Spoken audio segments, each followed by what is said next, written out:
como estamos en la filosofía analítica, la podemos definir como es que una de las corrientes de la filosofía contemporánea que comienza en Inglaterra hacia el siglo, a principios del siglo XX, ¿no?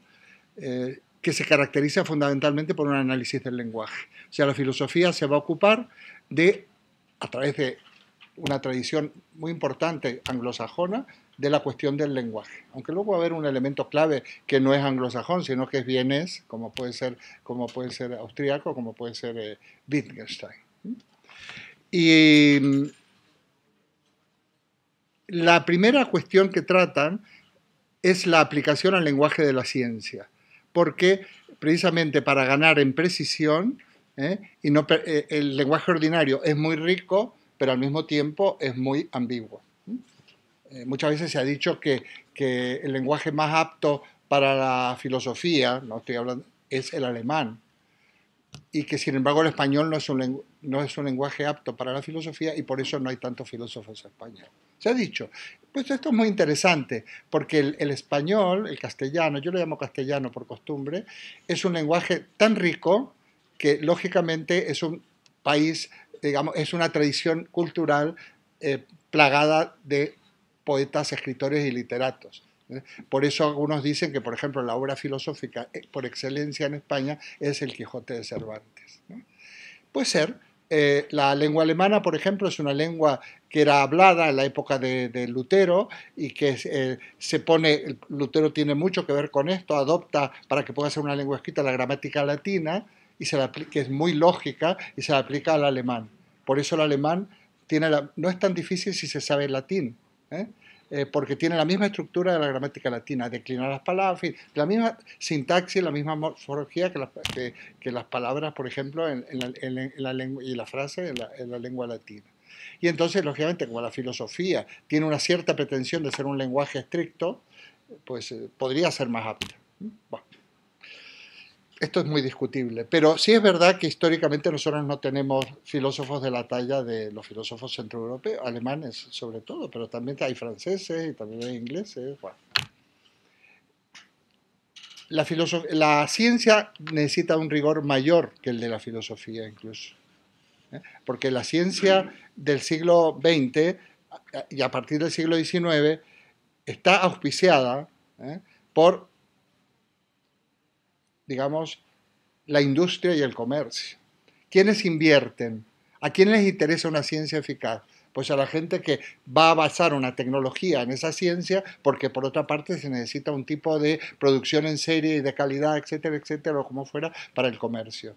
Si no hay inversión económica, no hay desarrollo de la ciencia. Lo podemos ir viendo. ¿Por qué se han desarrollado ciertos ámbitos de la ciencia? Ha tenido mucho que ver, por ejemplo, con la industria armamentística y con toda la tradición bélica desde la época. Se inventan naves que no se hundan, o se inventan aparatos para no perderse, como la brújula, o se inventan o utilizan la pólvora con nuevos criterios, es para fabricar armas. Ya la conocían en Oriente, la pólvora, pero era para fuegos artificiales. Aquí lo utilizan para hacer bombas, ¿no? Y tirar cañonazos. Entonces, es importante esta conexión de la ciencia con la tecnología y con el comercio y con este tipo de cosas. Entonces, esa ciencia tiene que ser una ciencia eficaz. Tú no puedes, a la hora de construir un avión que no se caiga, necesitas una física muy, muy depurada, y una serie de disciplinas afines. Entonces, este problema es interesante si algún día hablamos de lo que se llama investigación y desarrollo. En nuestra sociedad hay distintas políticas de investigación y desarrollo. Nosotros necesitamos, por ejemplo, ciertas investigaciones, y estoy seguro que se investiga más en crecepelos que en ciertas enfermedades que no son rentables. Sí, hay enfermedades que no son rentables, esto que le llaman enfermedades raras o son muy minoritarias. Por ejemplo, el mal de Chagas, aquí que es un problema en América Latina, me parece que son las vinchucas, ¿no? Las que lo transmiten, aquí no hay. ¿Para qué? Si esto no va a ser. En cambio, crecepelos, pues seguro que se investiga bastante más. Yo estoy esperando que haya uno que sea bastante eficaz. Bueno, con esto vamos, que este lenguaje de la ciencia debe ser un lenguaje estricto, un lenguaje riguroso. ¿Mm? Hay dos polos que han trabajado estos filósofos y que además es interesante tenerlos en cuenta. Primero, hay dos tipos de enunciados. ¿Qué es un enunciado? Hemos intentado explicarlo. Un juicio, una proposición, o sea, una afirmación, gramaticalmente hablando, en donde se dice algo de algo, se afirma o se niega algo, Aristóteles. ¿No? Eso es un enunciado. Y tú dices, me gustaría ir, hay que afirmar. Hay algunos enunciados que se llaman categóricos, ¿no? Pero siempre los enunciados de los que se ocupa la lógica en este caso son los enunciados que afirman o niegan algo. Ahora, ese tipo de enunciados los hay de dos tipos y que los dos van a ser la base del lenguaje científico. Primero, el lenguaje formal, los enunciados lógicos. Si P, mira, no quiere decir nada P. Si P, entonces Q. Si yo tengo si P, entonces Q. Y se da P, entonces se va a dar Q. Eso lo entiende cualquiera, ¿no? ¿Qué será P? Pues ya veremos, no importa. Ese es un lenguaje lógico, eso es una verdad lógica. Si tengo P, obtendré Q, y como tengo P, pues tengo Q. Un lenguaje lógico. Por eso me metí en aquella pequeño berenjenal que me di cuenta que era imposible, pero ya veréis cómo terminaréis entendiéndolo perfectamente los otros días, ¿no?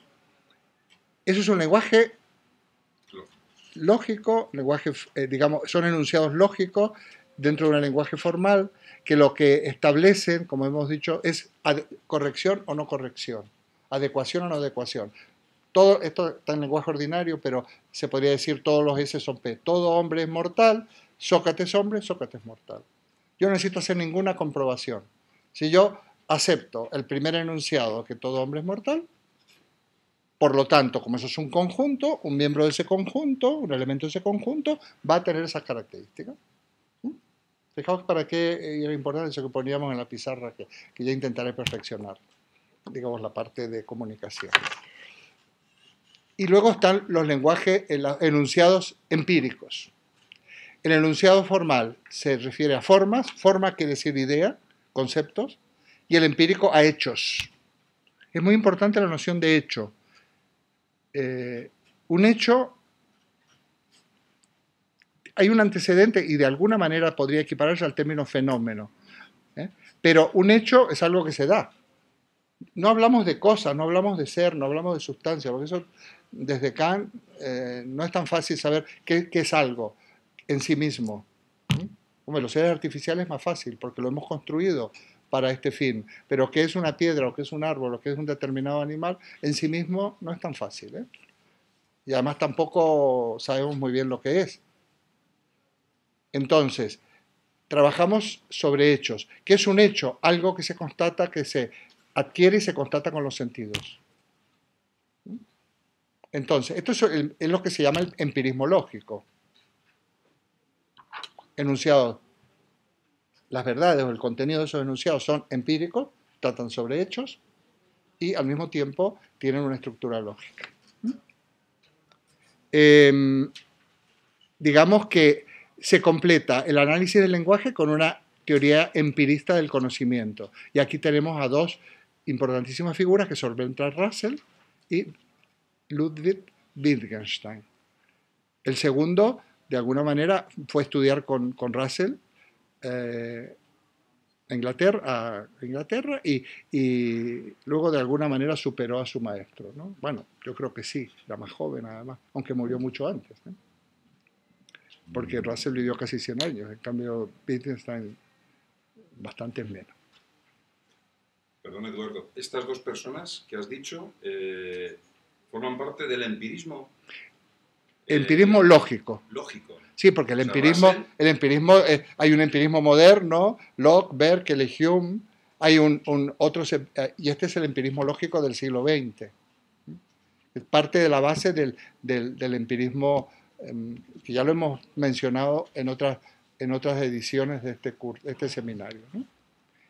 Y hay otro pensador, que yo no lo voy a dar, entre otras cosas porque no lo he leído directamente, lo conozco de oídas por las historias de la filosofía, porque yo sí que tengo en cuenta lo que yo he leído en directo de lo que me han contado. aunque hay historias de filosofía muy fiables, como puede ser la de Émile Breillet, la de Abagnano, hay unas historias de filosofía excelentes, pero yo me he noticiado de esto, pero no lo he leído directamente. Moore que es George Moore se escribe, que dice que es importante también analizar el lenguaje ordinario, porque ese es el lenguaje propio de la vida cotidiana. O sea, la aplicación, análisis lógico del lenguaje para la ciencia. Y luego, pero también está el lenguaje con el que nos comunicamos todos los días, que es vital, pues también hay que hacer un análisis del lenguaje. Anticipo que el Wittgenstein del Tractatus, aquellos lógico-filosóficos, que está enunciado en latín, le llaman el primer Wittgenstein, porque se ocupa del lenguaje de la ciencia. Luego, Wittgenstein va a cambiar de tercio y va a dedicarse al análisis del lenguaje ordinario. A ese se le llama segundo Wittgenstein. Y entonces resulta que se convierte en un filósofo clave porque analiza tanto el lenguaje lógico científico y por otro lado el lenguaje ordinario, que es en lo que se está trabajando, lo acaba de decir el amigo, muchísimo hoy en día. Y es clave, porque nosotros, un manejo del lenguaje es un aspecto fundamental de nuestra vida, de nuestra existencia, de nuestro propio equilibrio, en fin, es muy importante. No, de hecho, no por casualidad, hay terapias en psicología basadas en el lenguaje. Por ejemplo, el famoso Lacan. Sería muy interesante en un momento ver. Y qué importante es el poder decir, el poder expresarse, el poder hacerse entender. Ya sabéis que muchas veces hablas con un amigo porque tienes un problema y tú no estás pretendiendo que el amigo te dé la receta o la solución, sino simplemente se lo confías, no sé, te desahogas, te expresas, y solo con eso ya sales mejor, porque al contarlo lo organizas mejor y a lo mejor eres capaz de descubrir o ponerte en un camino de descubrir la solución. A veces el amigo te dice, bueno, pero esto no lo entiendo, a ver qué me has dicho, no me habías dicho una cosa ya, y entonces simplemente esas pequeñas preguntas te orientan a ti, no necesitas ser psicoanalista para esto. La importancia de la expresión lingüística, porque como bien dijo, creo que fuiste tú la vez pasada, la relación pensamiento-lenguaje, ¿verdad? Lo que no podemos expresar en el fondo tampoco lo podemos pensar. No, es un batiburrillo ese pensamiento si no somos capaces de pensar, de expresarlo, ¿no? Y al expresar, la capacidad de expresión también desarrolla categorías mentales, ideas, conceptos, que así se multiplica o se desarrolla nuestra inteligencia. Bueno.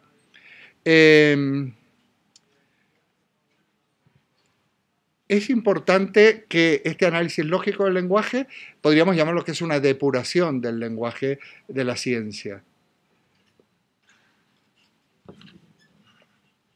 Y como hay una correspondencia para estos autores, Bertrand Russell, se llama concepción especular del lenguaje o pictórica. O sea, el lenguaje expresa, es como un espejo donde se refleja la realidad.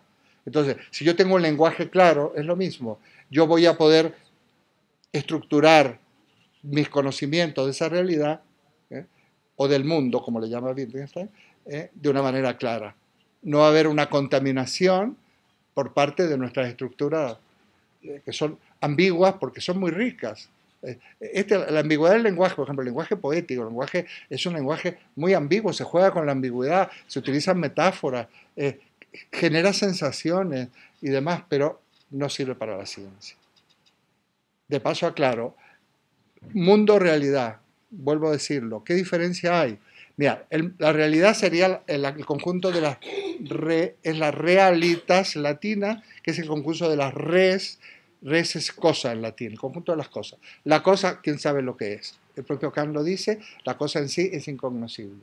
El mundo es la visión que nosotros tenemos, la estructura, la interpretación, la imagen que tenemos de la realidad. Por lo tanto, nosotros, el mundo está conformado por todo lo que nosotros consideramos real. Pero tenemos que partir de que hay cosas de que pueden estar fuera de nuestro mundo y no quiere decir que por eso no existan. Y yo diría que conocer es ir incorporando, un poco continuamente, realidad al mundo, a mi mundo. Voy haciendo, porque voy interpretando. Según Kant, habría tantos mundos como interpretaciones, como personas, ¿no? Bueno, espera, no, depende. En la ciencia no. Kant, en la crítica de Son Pura, es el antecedente de esto, es el padre de esto. No tan fácil. En ciencia no. En otras cosas sí, ¿no? Y hay varios mundos. Es importante, porque la pretensión de conocer la realidad hay que abandonarla desde hace mucho tiempo.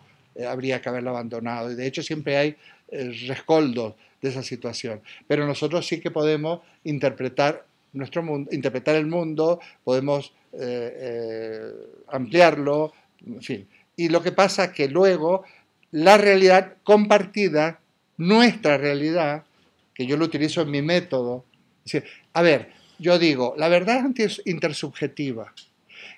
No la vengo yo a instalar la verdad, o decir, a ver, la verdad es esto, ¿no? Entre todos, en la medida que vamos comprendiendo, se va creando digamos, una comunión de significado, y por lo tanto vamos construyendo. Fijaos cómo nos vamos entendiendo la intervención que ha hecho el amigo, también era las Carmen, ¿no?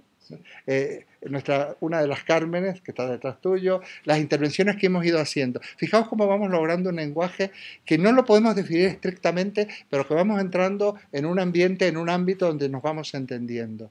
Entonces, de este modo, nosotros podemos hablar de mi mundo, pero también podemos hablar de nuestro mundo. Nuestro pequeño mundo de este curso de filosofía ya es nuestro. Quiero decir, si viene una persona nueva, tiene que integrarse en ese mundo.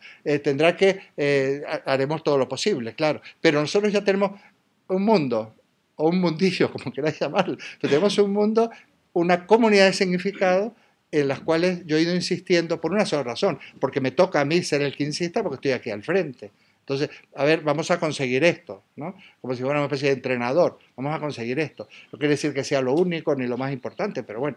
Entonces, vosotros habéis tenido confianza, estáis dispuestos y estamos creando nuestra comunidad de significado. Y ese es nuestro mundo. Si eso lo extendiéramos a la sociedad en la que vivimos, pues sería muy interesante. Muchas veces se ha hablado de la educación como vehículo para cambiar, y yo creo en ella. Lo que pasa es que ya sabéis que es muy costoso, ¿eh? Es muy, muy costoso.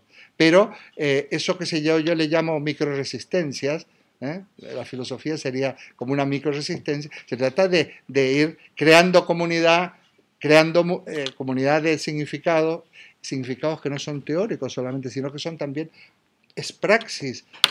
No basta decir yo te quiero mucho, no, quiere a esa persona, manifiéstalo en actos, ¿no? Y entonces eso se va propagando, si algo en nuestra familia, con nuestros amigos, en nuestras percepciones, en nuestras maneras de funcionar en la política, que política no significa solo pertenecer a un partido o votar en un determinado momento.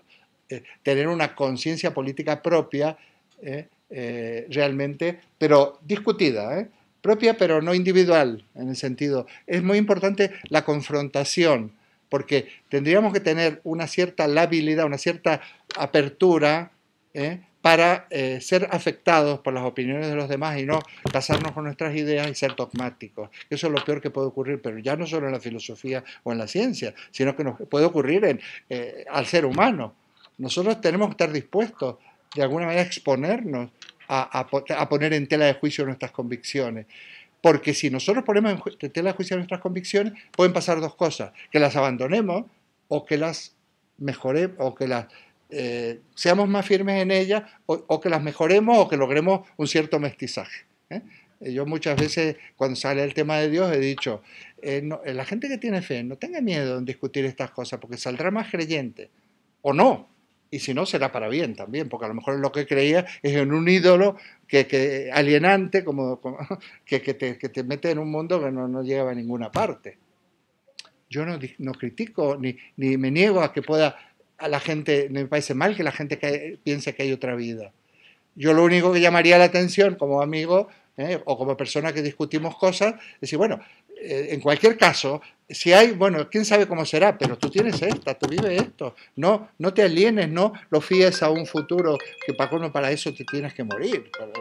Por favor, intenta. Eso no, sí, pero no voy a hacer caso. No, no me quieren vender un producto. Pues, de acuerdo. Me he olvidado de apagar el sonido. Bueno, esto es la noción de mundo aplicada a algo que estamos intentando fundar desde el principio. Es interesante la visión especular del lenguaje porque el lenguaje se lo comparan estos autores como un espejo, ¿no? Como un cuadro, ¿no? Y una proposición será verdadera desde el punto de vista lingüístico, según ellos, si refleja adecuadamente los hechos del mundo y falso si los desfigura o deforma. Es interesante esto. Es verdadera si refleja los hechos, falso si los tergiversa. Esto nos llevaría a un tema que es complejo, pero que también me gustará mucho en algún momento analizar, es la concepción pragmática de la verdad. Nosotros hasta ahora nos hemos ocupado de dos tipos de verdades. La verdad clásica, que es esto es verdad si corresponde a los hechos, o incluso si es así, si corresponde a la realidad. La realidad la hemos abandonado, pero si corresponde a los hechos. Es verdad que hoy es miércoles porque hoy es miércoles. Ya está. Luego hay una verdad lógica, que la acabamos de decir. Es verdad porque cumple con unas reglas de los enunciados lógicos. Pero hay una verdad que es la verdad pragmática. Perdona, vuelve a repetirme tu nombre. Jesús. Eduardo Jesús soy yo, no me tengo que olvidar. Que tú has insinuado. A ver, la comunicación humana, si aquí pueden salir seminarios a cada rato, de distintos sitios, no sé si vamos a tener vida suficiente, no yo para atolondraros a vosotros, si yo voy a tener vida para seguir desarrollando cosas. Nos queda tanto por desarrollar, y sobre todo si partimos de que tomamos conciencia de ciertas cosas o abrimos ciertos ámbitos, que yo creo que vamos a vivir más solo por el empeño de profundizar en esas cosas que ahora estamos... Pero bueno, ¿cómo yo no había pensado en esto? Porque esto es vital. Entonces, a ver, ¿qué es la concepción pragmática de la verdad? ¿Qué es verdadero? Lo que parece verdadero. Yo hoy no he puesto ningún pretexto, he dicho, llego 10 minutos tarde, ¿no? Y ya sabéis que soy bastante puntual, pero si yo hubiera puesto la causa, aunque fuera verdad, no, lo que está haciendo es viendo al rojo vivo con el programa de la Cifuente. No es verdad que haya pinchado una rueda, ¿no? Entonces, lo importante es que lo que tú digas persuadas a los demás de que es verdadero, porque entonces se produce un fenómeno de comunicación dinámico. Ahora, si tú has perdido, fíjate la importancia que tiene para la concepción pragmática, la verdad es que tú ya has perdido credibilidad, el cuento del lobo y todas estas cosas. Tú has perdido credibilidad, por más que te empeñes, no te van a hacer caso. Bueno, pues, el análisis pragmático del lenguaje es una maravilla, porque se mete ni más ni menos que en la comunicación. Estamos en filosofía, también lo hace la psicología, también lo puede hacer otras disciplinas, pero aquí dentro de la filosofía. O sea, ¿qué quiere decir cuando yo le digo yo no puedo decir frívolamente, oye, te quiero, o te quiero. Hay cosas que no habría que decirlas porque pueden generar una dinámica, es decir, yo lo he dicho al azar, en América Latina son todos amor mío, mi amor, todo, bueno, ¿en eso? O esta es tu casa, no le digas eso a un argentino, porque cuando a mí me decían, pues no. Claro, esa fórmula de cortesía, hay todo un capítulo de la pragmática filosófica que analiza las fórmulas de cortesía, por ejemplo. Bueno, eso es decir, lenguaje lógico de la ciencia, lenguaje ordinario. Primer Wittgenstein, segundo Wittgenstein. Seguimos. Esta filosofía de estos, sobre todo el de Bertrand Russell, pero también se la conoce con el nombre de atomismo lógico. ¿Qué es el atomismo lógico? Bueno, así como en la realidad o en el mundo hay átomos, en la ciencia hay átomos, es la partícula mínima, indivisible, para que siga teniendo, que no pierda el significado o el sentido. Por ejemplo, yo puedo dividir un átomo, de un elemento, o mejor dicho, o una molécula, por ejemplo, una molécula de agua. Yo puedo obtener oxígeno, pero ya no es agua. Claro que se puede dividir, pero hay partículas mínimas que son átomos o moléculas que si las divido ya va a tener otro sentido, otro significado, ¿no? Entonces, los átomos lógicos, los átomos lógico-lingüísticos, para estos autores es precisamente los enunciados o las proposiciones, lo que veíamos los otros días, la P, la Q, la R, eso es lo mínimo. Que se puede, sí, se puede dividir. Todo hombre es mortal. Ese sería, esto para Aristóteles no. O qué sé yo, hoy es jueves, hoy es miércoles. Se puede dividir. Eso es más, no podemos ir más, dividir más, no podemos ir más a la disección de este enunciado. Sí, puedo decir hoy y miércoles. ¿Y eso qué? ¿Qué es miércoles? ¿Qué es hoy? Así suelto. Nada. Entonces, la unidad mínima de significado es el enunciado de la proposición. Y ese enunciado de proposiciones corresponden a hechos empíricos, hechos físicos, y entonces hay, por un lado, como en esa visión especular, una relación entre el hecho y el enunciado de ese hecho, y esto se lo conoce como atomismo lógico. Así como hay átomos físicos, hay átomos lógicos. Son las unidades mínimas de significado desde el punto de vista de los enunciados. ¿No? En la época de Aristóteles era el concepto que yo dije también, lo puse en la pizarra, los conceptos, simples, complejos, pues los conceptos ya no son unidades, no son consideradas unidades mínimas de significado. Bueno. Entonces, como hay una correspondencia entre enunciados y hechos, pues esta sería esta expresión que es conocida, un mundo, una lógica. O sea que habría un isomorfismo, una correspondencia total entre el mundo, el conjunto de hechos, y la lógica, el conjunto de enunciados. Y fuera de esto, nada se puede decir. ¿Cómo que no se puede decir nada? Nada se puede decir, científicamente. Esto es que es fundamental entender esto. Cuando Wittgenstein dice, de esto es lo que se puede hablar, y fuera de esto lo mejor, y lo que hay que hacer es callarse, ¿qué está diciendo? ¿Que eso es lo único que se puede hablar? No, es de lo único que se puede hablar científicamente. Cuando estamos en ciencia, estamos en lingüística, estamos en filosofía, estamos en física, estamos en eso. Y de lo que no se puede hablar, ¿qué hay que hacer? No sabe, no contesta. Descartes, lo que vimos el año pasado, la regla del método. Solo admitiré como verdaderas aquellas cuestiones que son evidentes. Y de las otras, pues me callo. Qué importante. Sin embargo, cuando Descartes, en la tercera parte del discurso del método, trata de la moral que le llama moral provisional, ahí dice, yo me puedo abstener en el juicio científico.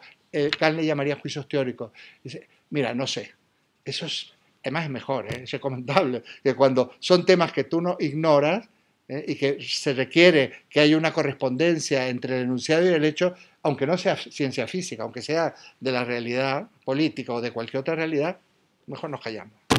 Estamos más guapos así. Ahora bien, desde el punto de vista moral, a mí me pueden preguntar, no siempre nos podemos abstener. Esta es la diferencia que hay entre el enunciado teórico, que nos podemos abstener, no estoy capacitado, no lo sé, de los enunciados morales. Porque los enunciados morales son enunciados que tienen un lapso de vigencia. Por ejemplo, si va a haber unas elecciones, ¿por quién voto? Bueno, yo dudo, es normal. Que igual ni voy a votar, porque ¿para qué si son todos iguales? Bueno, llega el día de las elecciones y no voy a votar. Yo no tomé una decisión, ¿qué va? Tú tomaste la propia realidad, el propio devenir de los acontecimientos, te dio por válida una decisión, que es abstenerte, porque la realidad te lo impone. Es como cuando dar la callada por respuesta. Muchas veces no hay que dar la callada por respuesta, a no ser decir, mira, no sé, en ciencia no entiendo, esto no lo sé, no es mi círculo, pero en el lenguaje ordinario, cuando tú te callas, el que calla otorga. Entonces, aunque uno pueda parecer un poco picudo, depende de lo que te diga, yo no me callo. No me callo, no quiero dejar claro que eso no es así. ¿Mm? Entonces, mmm, salió porque, bueno, entonces, hay esa, pero esto no es que sea, esto también lo dice Descartes y eso también lo dice Kant. Es que es muy interesante este movimiento, esto que ocurre en la modernidad. Cuando la filosofía, por otra parte, la historia de la filosofía en realidad ha sido la historia del lenguaje científico, ¿eh? Así empieza.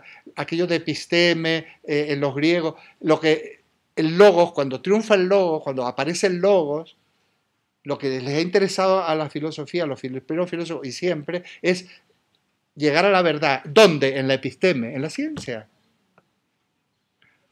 ¿Te das cuenta? Ahora bien, todo el medioevo hay digamos, se comparte inquietudes con la cuestión teológica y religiosa, claro, que ahí ya entramos en un mundo que hay que también reflexionar. Pero quitando eso, incluso el propio Santo Tomás de Aquino, cuando hace sus argumentaciones, no se mueve de qué se puede hablar. ¿Eh? Santo Tomás, por ejemplo, no se le ocurriría, no se le ocurrió pensar ni considerar que él había demostrado la existencia de Dios. Sin embargo, están las famosas 5 vías, que son como 5 argumentaciones, y en los libros así tranquilamente las 5 demostraciones de la existencia de Dios. Santo Tomás se horrorizaría. Santo Tomás sabía muy bien que si tú demostrabas la existencia de Dios, pues la fe no era necesaria. No voy a entrar en el tema, aquí ya lo hemos explicado. Pero lo que demuestra Santo Tomás es la verosimilitud de la existencia de Dios. Oye, que mira, esto es razonable, pero no se le ocurre demostrar la existencia de Dios. Es un científico en el sentido clásico de los pies a la cabeza. Todos los filósofos han sido gente desde el punto de vista riguroso desde el punto de vista del lenguaje científico, aunque el lenguaje científico ha tenido una gran evolución. Muy bien. Y entonces, pero Wittgenstein dice una cosa increíble, a mí me parece genial, maravillosa, cuando termina el Tractatus. Dice, de esto es de lo que se puede hablar. Luego, está en mi libro, por cierto, dentro de poco lo tendremos. Pienso hacer una presentación. Yo creo que menos de un mes está publicado, ¿no? De esto es de lo que se puede hablar. Y de lo otro, dice Wittgenstein, de lo que mejor es callarse. Pero dice otra cosa más, que a mí me conmueve. Leerlo, incluso en alemán, bilingüe, sí, me conmueve. Parágrafo 7, el final. Ya lo vais a tener en mi libro, porque por cierto mi libro tiene mucho que ver con todo esto. O sea, que los que habéis asistido desde el principio os vais a ver muy reflejados. Y aquí se abre, dice Wittgenstein, el ámbito de lo místico, y utiliza esa palabra. Es impresionante. A mí se me ponen los pelos de punta, porque de lo que se puede hablar, que es a lo que nos hemos dedicado y a lo que se dedica en gran parte de la filosofía, es de la punta del iceberg o del iceberg, de la punta. Pero todo lo que está sumergido es de lo que no se puede hablar y es inmenso. Y esto es lo místico. Místico porque es inmenso. El término místico a mí es un ámbito y que me encanta. El término, lo místico, atañe o alude a mi relación, nuestra relación individual con lo inmenso, con lo inmensurable, con lo increíble, con lo admirable, con lo que nos sobrecoge. ¿Eh? Con la vida, con el mundo, con la naturaleza, con ese entramado tan increíble, con la sociedad, con las personas. El mundo, el de lo místico, ese mundo enorme, es precisamente, tendríamos que aprender a navegar en ese mundo, eso que Freud menciona en El malestar de la cultura, que lo hemos dado, el sentimiento oceánico, algo y en el cual no te valen muchas de las cartas de navegación que utilizamos en lo teórico. Por eso es tan interesante en este mundo de lo místico la poesía. Para mí la poesía anticipo que voy a publicar un libro de poemas. No estoy haciendo propaganda porque con esto no se gana, simplemente los cuento. Es la poesía. Y para otras personas, puede ser la religión. Porque es más o menos, puede ser la religión, algo que... Eh, y como decía muy bien ahí Nietzsche, qué maravilla, dice, el que tiene arte y poesía no necesita la religión. Y no está en contra de nadie. ¿Qué estamos queriendo decir con eso? Que el ser humano necesita espiritualidad. Y la espiritualidad no solo te la proporciona la religión, a veces todo lo contrario, porque las religiones burocráticas, las religiones dogmáticas, las religiones oficiales, a veces son muy desalentadoras. Es una pena. Es como, por ejemplo, aborrecer la matemática porque empezaste a estudiar mal las matemáticas, no te la enseñaron bien. Con lo importante que sería saber matemática, pero no matemática financiera o matemática o estadística, no, saber matemática, saber lógica, poder entender verdaderamente qué significa cuando Galileo dice la naturaleza está escrita en lenguaje matemático, o cuando dice Pitágoras que el ser es el número o la cantidad. Qué importante. Como veis, estamos empezando. Nos va a faltar tiempo en esta vida, porque necesitaríamos 50 o 100 años y así todos estaríamos empezando. Fijaos, yo gracias a que estoy pensando, siempre he pensado en estas cosas, pero gracias a que pienso en estas cosas y que las comunico, las puedo comunicar de esta manera tan fácil, sencilla, sin ninguna otra finalidad que la comunicación y esto que estamos haciendo. Casi puedo decir que es la mejor etapa de mi vida. Vamos, casi no, es mi mejor etapa de mi vida. Porque es increíble esa cascada de pensamientos, de ideas, de conocimientos fundados que te viene. Y a vosotros tiene que pasar exactamente lo mismo. Porque esto ocurre desde el punto de vista de la psicología evolutiva, o tiene que ocurrir en estos años, en esta época. O nos ocurre esto, o nos vamos al declive y al deterioro más espantoso. Los otros días, en Wyoming, no sé si fue hace 2 días, en el programa de Wyoming, Gonzo entrevista a una señora mayor, una gallega, muy, muy agradable, hablando de un tema que ya lo trata aquel padre que hay por ahí, el padre, de que tiene los dientes así separados. Padre Ángel. El padre Ángel. El gran problema de nuestra época es, pero lo va a ser, es la soledad de las personas mayores. Y eso hay que entrenarse para que eso no nos ocurra. Por muchos motivos. Porque tenemos una autonomía, porque tenemos un entusiasmo, muchos queremos aprender, queremos hacer cosas, por supuesto, porque tenemos una vida interior y porque también nos podemos relacionar, pero no para mitigar la soledad, como diría Eric Fromm, eso es equivocado. No, yo no te busco a ti porque me siento solo, te busco a ti porque me apetece estar contigo y porque nos apetece, porque no tenemos que llegar a la situación de sentirnos mal por estar solos. Hay una serie de elementos que te hacen aparentemente ir hacia la soledad. Y de hecho, en nuestra sociedad es longeva, esto es un fenómeno que se va a dar mucho, más en las mujeres, porque por ahora tienen un índice de vida superior a nosotros, ¿no? Y entonces, bueno, pues esa soledad, si a eso unimos otro tema, porque como veis, la filosofía, si se ocupa de esta filosofía de la calle que le llamo yo, esta filosofía de la gente, eso es un entramado.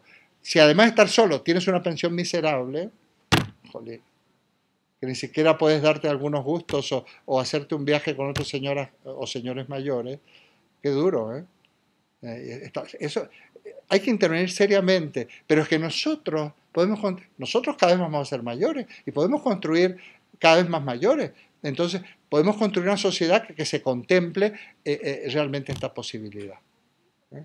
Esto nos lleva a ese tipo de cosas. Pues este es el terreno de lo místico.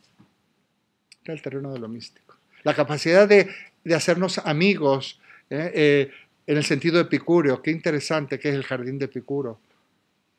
A estas edades. Yo me estoy haciendo muy buenos amigos. Tengo gran simpatía por todos. Todavía no hemos tenido una parte más íntimo con todos, pero sí con algunos. Y desde luego me aportan muchísimo. Me aportan muchísimo. He encontrado una gente magnífica. Es verdad que está filtrada Claro, hay un filtro. Aquí no podríamos hacer una encuesta porque no es no hay, esto no es aleatorio, este grupo. ¿Eh? Este grupo es muy filtrado. Hay una comunidad de intereses, por si no nadie está aquí. Y mucho menos aguanta todos estos tostones enormes de hace tanto tiempo. ¿Eh? Esto hay que tener aguante. Bueno.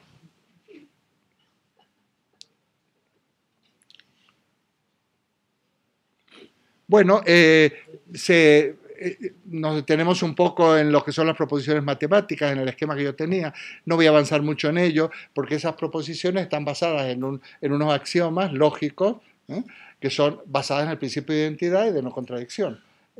Yo lo que quería cuando hacía este cuadrito, pero al no tener pizarra electrónica es una inutilidad, porque aquí se oye bien, pero si yo me levanto ya no se oye, es que vosotros tuvierais idea simplemente de lo que es la lógica, una idea así somera, porque no vamos a volver a eso, pero somera, de que hay unas estructuras, de que este aparato y el reloj y todo funciona, los semáforos, todo con esta estructura lógica, ¿sí? Donde se ve clarísimo que hay un isomorfismo lógica hechos, porque están intencionalmente aplicados. ¿Sí? Bueno, pues si supierais eso, entonces, que vamos a ser programadores, que vamos a ser lógicos, bueno, no, pero que sepamos de qué va. Porque también este crecimiento en capacidad de olfatear y de vislumbrar sería un camino muy interesante de ese desarrollo cultural, que a veces es simplemente saber 4 cosas de cada cosa para no quedar como un ignorante en una cena. No se trata tanto de eso, se trata de ir vislumbrando, sabiendo que no vamos a poder profundizar en todo, pero ir vislumbrando, que esto es muy complejo. Bueno. Bueno, otro de los grandes temas de la filosofía analítica es el análisis del lenguaje, luego de ambos, en una dirección. Un enunciado es válido cuando tiene sentido. ¿No tiene sentido? Pero para Russell, por ejemplo, para que tenga sentido tiene que tener referencia. Por ejemplo, si yo digo, esto no es invento mío, no está, el actual rey de Francia es calvo, eso tiene sentido, ¿no? ¿Lo entendéis? Ahora, sin referencia ninguna, por lo tanto, fuera. A ver, si no hay rey de Francia, eso no tiene, al no tener referencia, pues hay que eliminarlo del lenguaje, por lo menos de la ciencia, y quizás también del lenguaje ordinario. A no ser que estemos construyendo un cuento, un relato dentro de la literatura. ¿El actual rey de Francia es calvo? ¿Eh? O el presidente de la República Española es alto y tiene barba. No, no, espere un momento. Usted, esto no quiere decir nada, porque esto no solo además, primero, que no hay presidente, y usted me lo está confundiendo al rey. A veces los países de América Latina lo confunden en los discursos y hablan de la República Española y que es el rey de la República Española, se les arma un lío. Ese enunciado, hay enunciados que no tienen referente y por lo tanto deberían carecer de sentido según Bertrand Russell. O son falsos. ¿Por qué? Porque no corresponden a un hecho. Entonces tampoco tienen sentido. Es muy interesante. Sin embargo, Bertrand Russell ¿eh? se encuentra con un gran problema. Los enunciados negativos no tienen referente. Y sin embargo, por supuesto tienen sentido, pero aquí hace aguas esta cuestión, porque si yo digo, qué sé yo, en España no hay presidente de una república, ese enunciado que tiene sentido, faltaría más, vaya si tiene sentido, pero no tiene referente, puesto que si no existe un presidente no me estoy refiriendo. Pues este es un escollo importante sobre el que se trabajó bastante. Porque entonces todos los enunciados negativos se quedaban sin referente. No se podía ser tan tajante como Russell decía, los enunciados que no tienen referente no tienen sentido. ¿Me explico, no? Entonces, se encuentran también con los enunciados negativos y hasta con los enunciados, el número cero y muchísimas cosas. De ahí le fallaba un poquito. Eso lo resuelve luego Wittgenstein. No voy a decir cómo porque no merece la pena. Pero que para que veáis que se ha trabajado, tampoco son válidos los enunciados referidos a creencias. O sea, los enunciados tienen que ser categóricos. Por ejemplo, Pedro cree que hay vida en Marte. No se está afirmando nada. Respecto de Marte, si hay vida en Marte no se está diciendo nada. Pedro cree que hay vida en Marte. Estos son ejemplos que no son míos. Luisa cree que Elvis está vivo. Hay gente que piensa que el Kirchner, aquel, está todavía vivo en Argentina. Total. Ese enunciado no tiene sentido porque ya no es que sea, no es falso, no, simplemente que no, es la expresión de una creencia, ni verdadero ni falso. Creo que mañana lloverá. Pues muy bien, muy bien. Te puede servir para, ¿de verdad estás seguro? Entonces pues me llevo el paraguas, qué sé yo. Pero esos enunciados tampoco. Fijaos, que sean enunciados que tengan referencia, ojo con los enunciados negativos y ojo con las creencias. Bueno, de estos son temas de los que se ocupa. Wittgenstein, para relacionarlo, es, junto a Heidegger, uno de los autores o de los pensadores más influyentes y decisivos de la filosofía actual, del siglo XX. Y fijaos que son representantes de posturas contrapuestas. Una estaría en la postura de la filosofía hermenéutica, de la filosofía, en el fondo, herederos de los filósofos de la sospecha, donde ¿qué significa pensar? O sea, el qué significa pensar, aquello que en el fondo, que hemos hablado aquí, que no es lo mismo que razonar, que no es lo mismo que cultura, ¿sabéis por dónde se resuelve? Por lo místico. Es nuestra orientación en el fondo. Si quisiéramos catalogarlo de una manera metafórica, porque pensar es lo que hay que pensar, es que estamos en la medianoche de la noche del mundo, lo grave de nuestra época todavía no se piensa, ese pensar es un pensar que nos anonada ante lo que no tiene respuesta. Y lo que nos anonada ante lo que no tiene respuesta es lo místico. Y tenemos que tener una actitud, yo diría, de referencia, de reverencia a aquello que nos anonada. Porque es lo que de alguna manera nos hace más libres.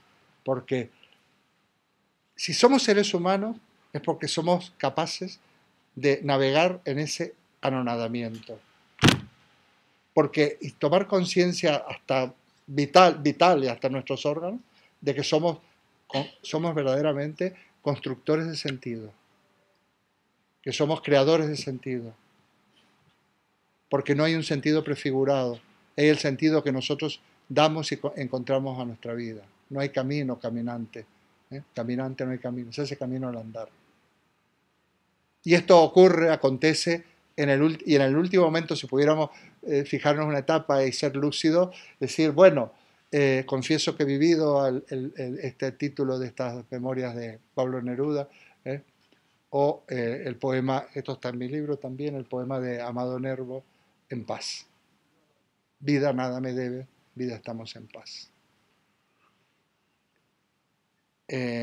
Y esto, esa dirección, caminar en esta dirección, es muy interesante para esa serenidad en la que merecemos vivir, sobre todo cuando hemos tenido toda una vida de dedicación, de desvelo y de muchas cosas.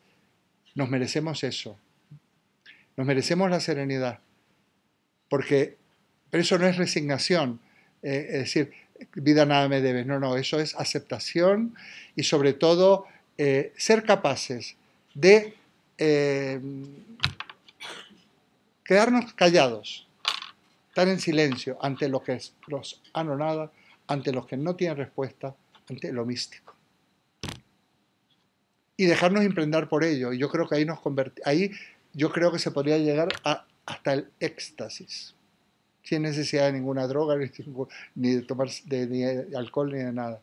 Probablemente ese sea el éxtasis de los místicos, de nuestros místicos maravillosos, de una Santa Teresa, que es uno de mis, digamos, leer para mí Santa Teresa me encanta, realmente me hace, integra en ese mundo de lo místico, ¿no? Porque está aquello aquello inefable que somos, que nunca lo sabremos, ahí merodeamos precisamente el meollo de lo inexplicable, del misterio. Y ese meollo es lo que nos debe admirar Aristóteles. La admiración es la causa del filosofar. el asombro, la causa del pensar, la causa de la filosofía, la causa de nuestro pensar, porque somos todos filósofos. Y además digo, porque me falló la cuestión técnica, pero yo llevo tan a fondo lo que somos filósofos que quería hacer un experimento con el tema de la lógica. Y a lo mejor en algún momento lo hago. Y si no, a lo mejor necesito, en vez de 2 sesiones, 3. Y una pizarra electrónica y unos medios. Y os aseguro que os dedicáis al cálculo lógico, vengáis de donde vengáis, tendráis la formación que tengáis y la edad que tengáis. Porque esto hay que demostrarlo. Yo estuve a punto, pero al final no he podido, de ofrecer una especie de charla en una residencia de la tercera edad donde hay gente hasta de 100 años. Y entonces hablé a raíz de un contacto y me dijeron, bueno, puedo seleccionar a los que, por ejemplo, que no estén demenciados o cosas por el estilo. Qué experimento es maravilloso, pero no solo por experimentar, porque yo creo que nuestra inteligencia se mantiene no solo intacta, a no ser que tengamos una deficiencia, ¿no? Demencia, un Alzheimer, qué sé yo, todo este tipo de cosas. Y esto yo es un terreno casi de investigación empírica. Yo no me dedicaré a eso porque no soy psicólogo, ni neuropsicólogo, ni neurólogo, ni nada de estas cosas. Si vivo un poco, a lo mejor estudio algo de esto. No, en otra vida no, porque no creo, pero yo necesito 50 años. ¿No? Yo con 50 años más puedo redondear algo. ¿No? 50 años no, firmamos por 50. Ya por eso digo, dentro de 10 años ya sabemos el seminario que vamos a hacer dentro de 10 y dentro de 20.